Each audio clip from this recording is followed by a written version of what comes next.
Pajak yang dari 10% menjadi 12%, uang kuliah yang setinggi langit pegawai negeri maupun karyawan swasta sebesar 3%. Beberapa waktu ini kita selalu dicekoki berita-berita yang tidak mengenakan hati.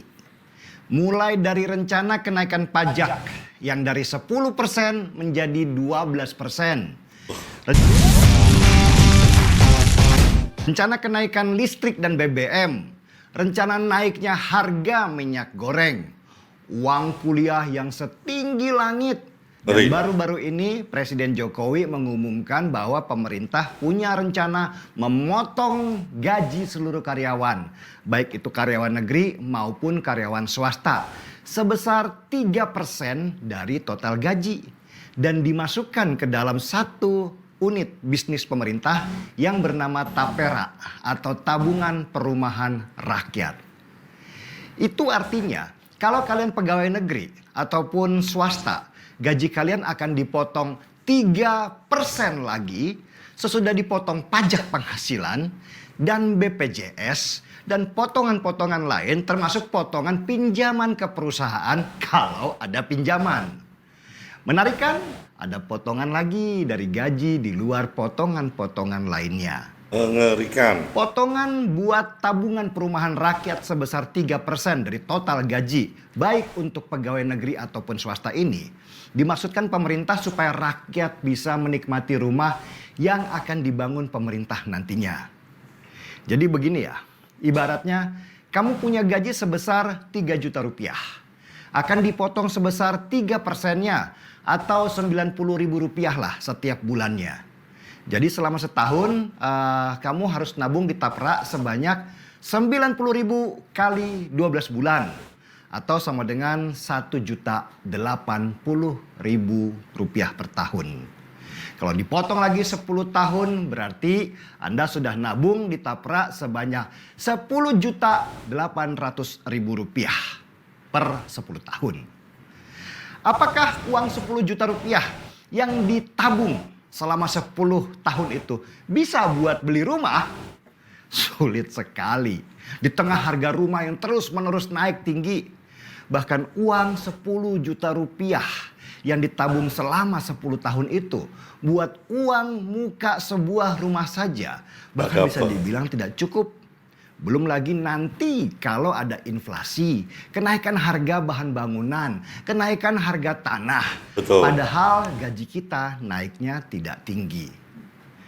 Jadi bukan itu saja yang dikhawatirkan dengan pemotongan gaji sebanyak 3% itu. Kita sudah paham semua bahwa jenis pemotongan gaji ini sudah berjalan lama di unit-unit usaha pemerintah sebelumnya. Seperti di Asabri dan Jiwasraya. Uang dari rakyat dikumpulkan sebanyak-banyaknya dan dikelola oleh pemerintah lewat produk-produk investasi seperti saham, obligasi, dan lain-lainnya. Dan hasilnya, dana pensiun di Asabri dikorupsi sebesar 23 triliun rupiah.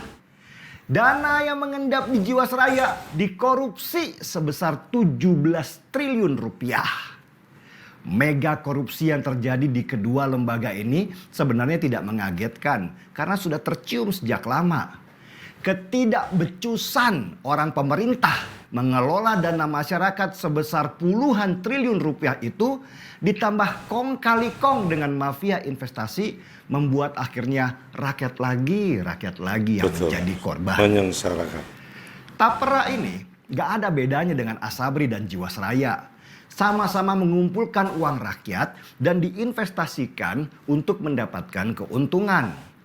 Tetapi dalam perjalanannya, belajar dari kasus yang sudah-sudah, akhirnya punya potensi bobol lagi karena ketidakbecusan pengelola dana. Dan sebenarnya, model pemotongan gaji seperti Tapera ini memberatkan rakyat. Apalagi buat mereka yang swasta, yang sudah gajinya kecil. Potongan setiap bulannya banyak, mulai dari BPJS sampai pemotongan upah karena pinjaman. Belum lagi harus mikirin listrik yang bisa saja naik sewaktu-waktu.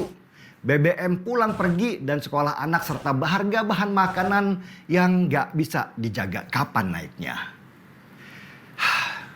Entah apa yang ada di dalam pikiran pemerintah sekarang. Mereka hanya sibuk memotong dan memerah keringat rakyatnya sampai tetes terakhir tanpa memberikan solusi pendapatan yang lebih tinggi dari sekarang. Tapi kita mau bagaimana lagi? Ingin jadi Indonesia emas tahun 2045 lagi, tapi ada yang cemas dan akhirnya lemas.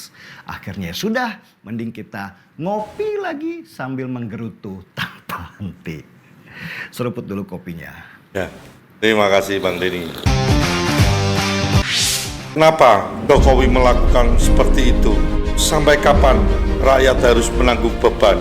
Akankah pemerintah yang akan dilantik nanti bisa menyelesaikan seluruh masalah yang ada di negeri kita tercintai?